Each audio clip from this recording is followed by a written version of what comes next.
దీంతో తినాలి, ఇలాగే డైరెక్ట్గా తినచ్చు, లేదంటే అన్నంతో తింటే చాలా బాగుంటుంది. అన్నంతోనే మంచి కాంబినేషన్. మరి మిక్స్ చేసేసాను. మరొక్కసారి సాల్ట్ చెక్ చేసేసి, ఆల్రెడీ నేను స్టవ్ ఆఫ్ చేసేసాను, అయినా కూడా కొంచెం సాల్ట్ చెక్ చేసామనుకోండి, వేడి మీద మనం సాల్ట్ వేసేస్తే ఈజీగా కరిగిపోతుంది.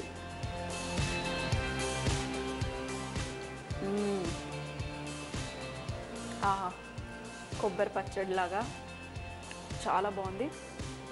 కొంచెం కారం పర్ఫెక్ట్గా సరిపోయింది, సాల్ట్.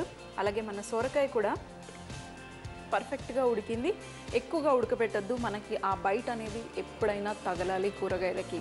మరీ ఎక్కువగా కుక్ చేశారనుకోండి చాలా మెత్తగా అయిపోతుంది.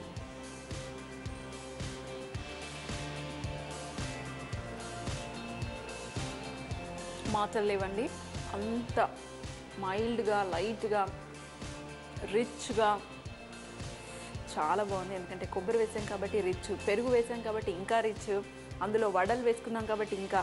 ఈ వడలని మీరు ఒక 10 నిమిషాల పాటు అలాగే రెస్ట్ చేయండి.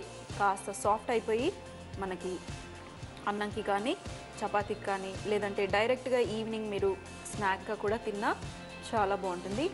ఈ సొరకాయ మోర్ కొయంబు. మరి చూసారు కదండి ఈ సింపుల్ డిష్ మోర్ కొయంబు మన పక్క రాష్ట్రం నుంచి.